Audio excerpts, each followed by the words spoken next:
did, actually. It's been a while since I've done a play with more than one human in it, so it is great to be back in the rehearsal room, having conversations and doing scenes where people actually talk to each other. It's been so lovely, but also taking COVID precautions and being safe and things like that. That's been really, really nice.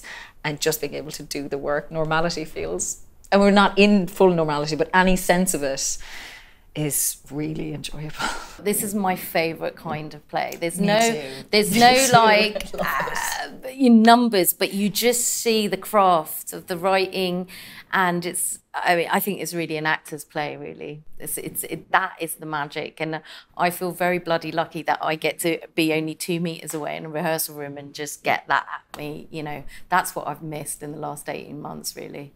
When I read it, it was one of those things, you know, it's 3 o'clock in the morning and you really should sleep and you're just like, oh God, I just have to finish this. Like, there's so many twists and turns and things like that, and people who I thought I knew I don't know anymore, and it kind of, from scene to scene, I was like, whoa. It was really enjoyable. It was just a really good read, and I was like, oh, if it's a good read, then what is it going to be like to actually see it? I think twists and turns are right, because nobody has the monopoly of good and bad in the play. You just think, God, you're out of order. And then the next minute you think, oh no, I feel terribly for you. And then it changes again. So it keeps you on your toes, but it is all about your past. All of our pasts are our present.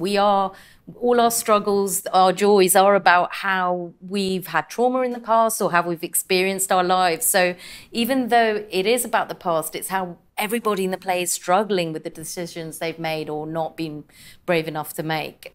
And it's definitely an ode to Ireland and Dublin and that moment in time where Ireland was going through so many changes. The church was being interrogated. There was loads of scandal around the church, and so people were rocked, and faith is a big theme, I think. This play looks at the idea of religion and faith, I think, in a very non-judgmental way, which is quite a healthy way to look at it. When you remove the bad eggs, you know, irregardless of what Conor or anybody thinks of the church, he looks at it, I think, in a way with an idea of hope, that it could possibly give you something that you don't have. And I think that's where the element of the supernatural comes into it, I guess. I mean, even though he writes in a sort of post-Catholic Ireland, I mean, the church is not as oppressive as it once was. He doesn't let go of spirituality and the supernatural, the themes in a lot of his work. And in this, he incorporates spirituality as a metaphor, people being haunted by their decisions, by their relationships. And instead of going to the priest, he goes to a therapist. There is a link there. Therapy is a modern, very modern take on confession. And it's one of the themes is, I think, addressing what you've done in your relationships. And if you can't address what's happening and you suppress all that, you're going to be haunted by it. And that's the kind of powerful metaphor. That's totally what drew me to the play, was about how men in particular hold their emotions and grief and the ache of being a human. And in a society like so many where men, it's not, you know, cool to talk about your emotions or cry as a boy. And, you know, it's very contemporary to talk about suicide in men and mental health. And I think Conor was kind of before his time, you know, at that sort of early 2000s, talking about, well, if you can't confess to your priest, where do you go with your burden? Where do you go with your pain? To your loved ones, is it seen as masculine to talk about these deep wounds? And I just found that fascinating, how the men in this play express themselves or don't, or lie to themselves at different moments. So. Yeah, that you can't change the past, but you can address it and you can move on from it. Because if you don't, you're only as sick as your secrets in some way. And it just resonates with different kinds of audiences in different ways. You know, he writes about the minutiae of human experience, but it incorporates universal themes. I mean, he's just extraordinary. It blows my mind, really. I suppose the tradition of Irish playwrights is always to write in poetry, and as in the poetic nature of what has been said, the kind of beauty, musicality of words and stuff. And what he does is he takes the most mundane, ordinary speak and completely turns it into something else, almost while you're unawares.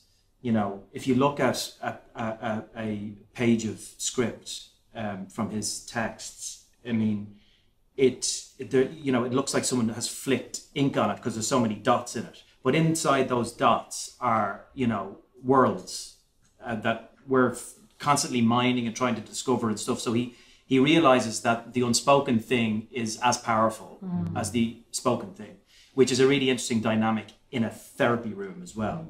And I think that's just, you know, he's a master at that. I think that's exactly right. It's the unsaid and the subtext with all writing. You know, you want to know what happened to that person before, what led them to this moment.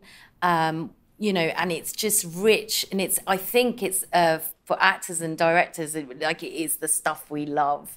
Like it's the fodder that we really get off on because we get to put our imagination and our life stories into it. And I find that I mean, it feels like an overstatement, but you know it's true. You just hear it and you know whether you're from Ireland or anywhere else in the world, he has said a truth about what it means to be a human being. And it happens again and again. He just knows it. And he's very, very forensic about it. But I think Conor, from day one, was writing for a theatre audience in mind. And at Stratford East, what an intimate space to actually experience that. Like, you feel like, I would imagine, feeling like in the room with, you know, the fly on the wall effect is very well achieved. And I think Conor has the most extraordinary mind in how he crafts that, because there are a lot of Irish playwrights, but there's something from page one, it's like, boom, like we're here, and it's like, oh, it's taken off, and you know, it's running, kind of like Edna Walsh in a way, where a completely different, very poetic word, but it just takes off with its own momentum, because it's embedded in the writing. So I suppose as actors, and it's actually a gift to us, because a lot of the work is done and implied, and you know, the playwright is, yeah, I think it's really juicy. His writing, every time I read one of his plays or see one of his plays, it stays with me for a very long time, and it's very. It just gets inside under my skin in a good way, and even when I finished reading the script, I was like, oh my God, because I know these people, and it doesn't matter about even being Irish or from wherever. I know these people very well, and they're your mother, they're your father, they're your partner, and I feel like even people sitting in the audience for this, there's going to be a lot of people being like, oh my God, this is my life. And there is no kind of like, I fully identify with so many of his characters in different shows. And I don't think there's many other playwrights who do that for me. It's a very seductive play, I think, because even though a lot of it he used the past tense a lot, it's such a kind of a present thing, the dynamic of two people, and it's always only two people, whatever the configuration on stage at any given time. But despite the fact that there's no kind of visual bells and whistles, the tension and the dynamics of what's going on between those two people, I just remember it being really striking. I think he's a master of that. You never know where you're going with Conor's writing, and it's never obtuse, it's never unclear or confusing. Clarity is extraordinary from moment to moment, but you're still going, where are we going now? Jesus. And the revelation upon revelation is just thrilling, I think. And for anyone who doesn't know this theatre, it's a beautiful theatre, and Peter McIntosh, our designers, designed it in a way that we're all in this space together. It's three-tiered, it's beautiful. We've had a chance to walk the stage and stuff, so it's really, we're going to be in there together. It's a very, it's a visceral, connected thing. For me, I really want the men in my life to see this play. You know, they're all wonderful people, but there is still a lot of corseted feelings, and there's a lot of... we need the men to see this play. I need men to see what it feels like when a man expresses his pain. And it's difficult. It's not easy for this man, but I do feel like just by seeing him able to do it, that maybe they will as well. I recommend everyone sees it. I mean, I've been holding back on this, but it's a gift to us.